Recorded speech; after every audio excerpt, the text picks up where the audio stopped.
Most people really should not be citing studies in a general sense, and that is because understanding what a particular study means, interpreting that study in a meaningful way, is just not something that most people can do. It's not something that you can do probably unless you have some kind of actual educational basis in it, like you've actually gone to school for exercise science or something like that. The reality is that most studies on their own do not mean very much, if anything. So there are a lot of problems with individual studies that mean that maybe they don't mean very much. So in particular, there are a lot of specific flaws. I'm going to go over a few of them in this video today. So one of them is just the fact that when it comes to exercise science, oftentimes our sample sizes are very, very small. You take something like a pharma study, like, okay, they're testing out a new drug, they want to see if it works or not, they want to see if it has hazardous side effects, that sort of thing. They might take 10, 20,000, they might take a large number of people, and that means that basically they can be pretty sure that the results that they're going to see are going to be pretty accurate because they have a very large sample size. And so they can give that pill to lots and lots of people. So taking a pill is a relatively simple intervention. Like, you just have to be like, here, take this pill. And obviously you have to do, some kind of placebo in there as well, so that you're making sure that not everyone knows which pill is which and so on. But still, it's pretty easy to do. When you talk about something like an exercise intervention, where it's like, hey, we're going to get a bunch of people to follow an exercise program, that's a lot harder because it's something that takes a lot more time. It's something that you have to do repeatedly over a long period of time, and you can't be sure that adherence is going to work well. You can't be sure that, for example, if you gave people an exercise program to follow, that they're actually going to follow it unless you waste a lot of time actually personally training them somehow. And a big problem with exercise science in particular is that we do not tend to have large sample sizes. We have something like 10 or 20 people studies sometimes. Very often it's just like, hey, we did this study on like the 10 people that we could find, around our university or whatever, who qualified. And that means that there's, first of all, just like many of these studies, it's like, yeah, like that's not really enough to tell you anything meaningful. You don't have a large enough sample size. You don't really know if these findings generalize to a wider population, or you just happen to get a very small, very biased sample set of people who are not representative of the overall population. Which comes to another point. Another big issue with exercise science is simply that it's very, very biased towards young white males. It's not really good representation outside of that. There's not a good representation in terms of, like, for example, studies on women and how they respond to exercise in many cases. There's not a lot of good studies on non-white folks. It's just like, yeah, like there's a huge bias there. It's very well known and so on. There's also a lot of what you would probably call publication bias, because very often the kinds of studies that get funded, that get done, are not necessarily going to be done specifically just because we want to find out a better picture of overall how things work, but often because there is some kind of motivation, whether financially or otherwise, to like what kinds of studies are going to get published. So in particular, you talk about supplement studies. Supplement studies are always going to be extremely biased. That is just what it is. Supplement companies love these studies. They fund them because they are looking for anything that can potentially be like a new big supplement that they can get a lot of hype for and sell. So they're going to fund these studies. They may not be the best quality studies. So long as they find any, positive benefit or whatever, they're going to run with that. They're going to be like, great, we've got this study. It proves that this thing works. Boom, boom, boom, we're done. Let's not do any further research to find out if, again, that was a very small biased sample size or if that turns out to generalize to a wider population. Now, there's a well-known thing, which is essentially the null result bias. And so what that means is, let's say that you do a study, you get two different test groups, you want to compare like this workout program to this other workout program, right? And then you do the study, and it turns out there's no difference. They both provide basically the exact same results. Well, that's not interesting, right? That's basically just saying, hey, we did a study and it found nothing. And so as a result, those kinds of studies are less likely to be published because they didn't find anything interesting. But the problem is that means that for every study that you find that says, hey, maybe there's this positive or this negative benefit for this specific exercise intervention, this specific exercise program, there might be 10 studies that were performed on the exact same kind of training that saw no results. And what that means is that, let's say that you basically just saw like, okay, there's 2 studies on this that both say positive results, but there were actually 10 studies that had no result and those weren't published. Then what that means is overall it's actually more likely that there's basically no result and that those a couple positive results were outliers. But because those are the only things that you see when you go to actually do some research, those are the ones that you're going to be like, great. Those are, like it's a positive. Awesome. Don't have to think any further about this. And so that bias, away from null results tends to skew things towards, again, extremely positive or extremely negative results, because those tend to be headline grabbers. Those tend to be more exciting, more interesting. Those tend to be the kinds of things people are interested in seeing. But the reality is that we need those null results. We need studies that say, hey, no benefit, no change, because that's what then gives you, again, like the full picture, because there are a lot of things that are not going to have any change or are not going to be important. And so as a result, taking those out of the equation, makes the picture, a lot less clear. Now, of course, there is a way to get around the fact that often, again, individual studies tend to be very underpowered, tend to be not very indicative of things, and that is that you do some kind of research review or meta-analysis. So what that means is essentially, it's like, okay, this individual study on its own, maybe it's, 10 people and it saw a slight negative for this specific intervention. Well, that's not very much, so we don't really know if that effect is real or not. So you could do the same study a bunch more times, and that would give you more data, or you could do a meta-analysis and you could search for basically all kinds of people who did similar studies or studies that use relatively similar methodology, and then you combine those together and you write a paper on it, and you combine the data from all those studies together and you write a paper on it, and you say, okay, here's what the data says overall when I'm combining this, when I'm looking at the much bigger picture.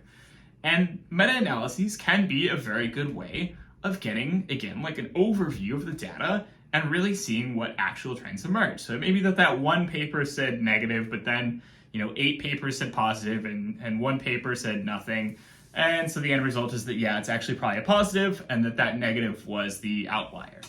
And so then you combine that stuff together into a meta-analysis and you say, okay, yes, it looks like on average this is a positive. And that is a better picture of the whole thing. And then there's also just the fact that, you're somebody who, say, reads a lot of scientific papers, and you can kind of do not like an actual meta-analysis, but you can kind of get a sense of what we call the body of literature, which is to say that you basically read everything. And so you can kind of see like, okay, like here's the stuff that, generally probably works and generally probably doesn't based on just the total amount of, stuff that I'm seeing. Very scientific word, stuff. I'm seeing all kinds of stuff. Lovely. So that said, meta-analyses can still be done very incorrectly. The problem is, and this is also extremely true with studies, is that very often the problem is simply human error. Researchers often set up garbage studies that don't actually prove the things that they think they're proving, or that are, not set up very well, or do their data analysis incorrectly, or whatever the case is. And those things are often not immediately understandable to somebody who's just looking at a paper from the outside. Like you look at a paper from the outside, it says, okay, here's the result. And most people, they don't actually read the entire paper. They just read the headline. They just read what they think the result is. And they go, boom, this paper says it. Therefore, it must be correct. But the reality, of course, is that, again, maybe that paper is extremely flawed in its methodology. Maybe it's just garbage. Aside from, maybe having a very low predictive power because it doesn't have that many people in it, maybe it was just conducted poorly. And as a result, the data is not good, the process is not good, the methodology is not good, and so the end result is that the study is not good, but you don't know that because you have no way of looking at that paper and seeing whether it's a good study or not, because you are not in the weeds, in the actual weeds in terms of knowing how to do the science and knowing how to analyze the paper and what methods they were using and so on. You take bad data, and that can obviously influence a meta-analysis as well. Meta-analyses can still be done poorly. Meta-analyses can still use poor data, and so as the end result is that, again, it's garbage in, garbage out. You can't always trust meta-analyses either because they're not always going to be a perfect picture of everything that's going on. And this leads into the most important thing, which is, again, that basically just people don't have a good sense of how to interpret studies. People don't really understand the complicated statistics that are often involved in doing a study, that in analyzing the data. People don't really understand the methods and, like what's a good, gold standard for a good way to do things and what's a bad way to do things. People don't know any of that. I cannot tell you how many times that I have, gotten into an argument on the internet. Arguments on the internet, who knew? I've never heard of that before. But I've gotten into so many arguments on the internet where people will be like, here's a study to prove the thing that I'm saying. And then you go, okay, I'd love to see this proof. And then you click on the study and you start reading it and you go, actually, this proves the exact opposite of what you were saying. But you just didn't read the study. You read the headline and you misinterpreted what it said. And so therefore you decided that it, confirmed whatever bias you had, and then you didn't actually read the rest of the study.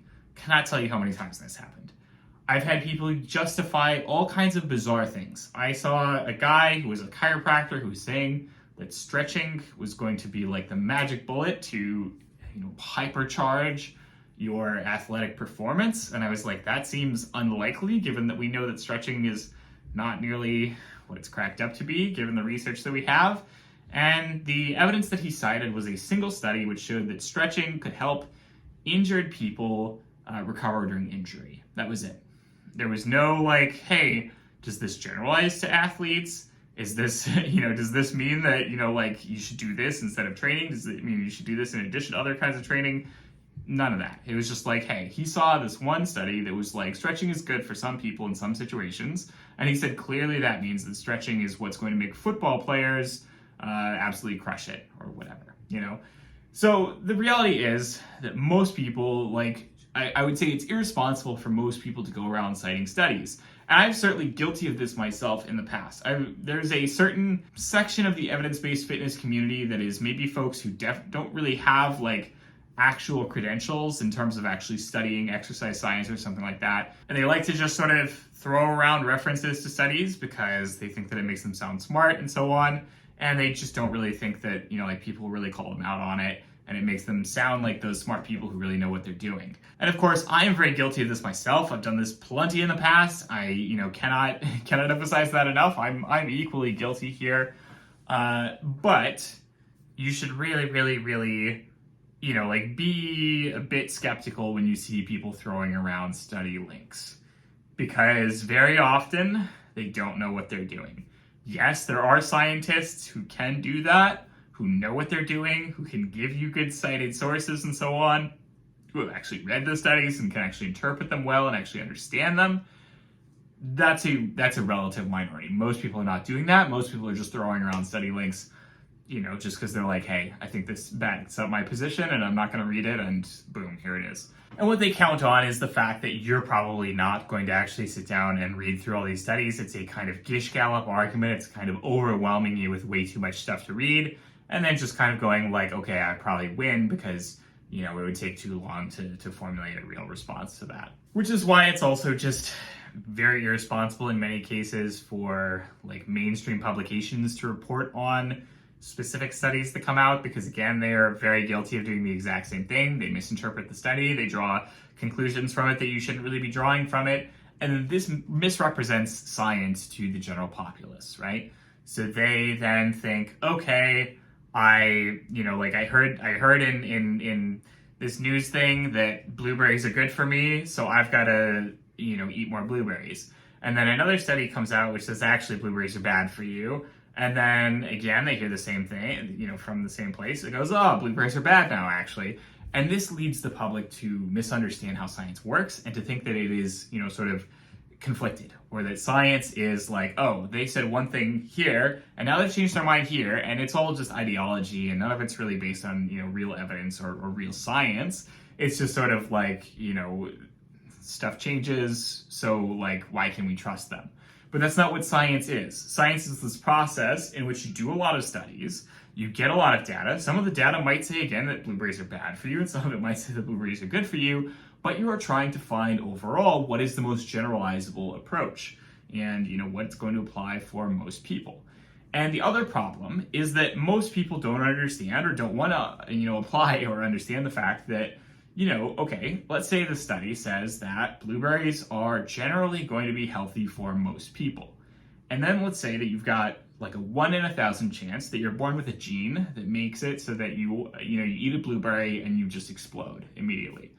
Well, obviously, that's then a situation where you have to say, okay, well, blueberries are going to be great for many people, but you should also actually be extremely cautious, because if you're one of those people that happens to have that very rare condition, then you're going to explode, and that's not good. Obviously, we can't just say that blueberries are good for everybody.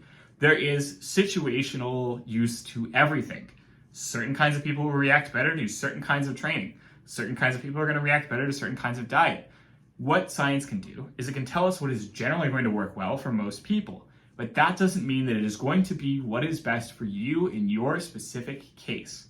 Every person is an individual, and that means that while, there's a general chance that you are going to react pretty much like the average person, there are going to be outliers.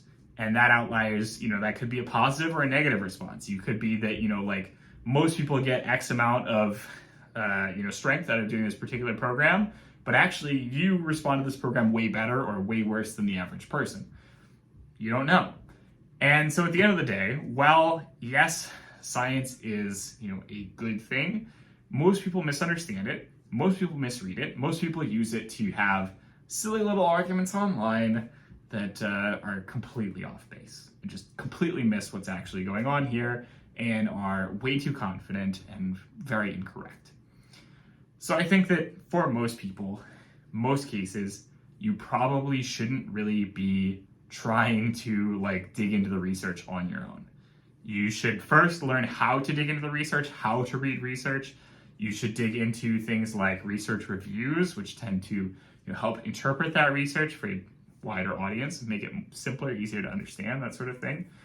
But you should not be trying to dig into the research on your own, because you are probably going to misunderstand it. So that is all for this week's video. Hope you enjoyed it.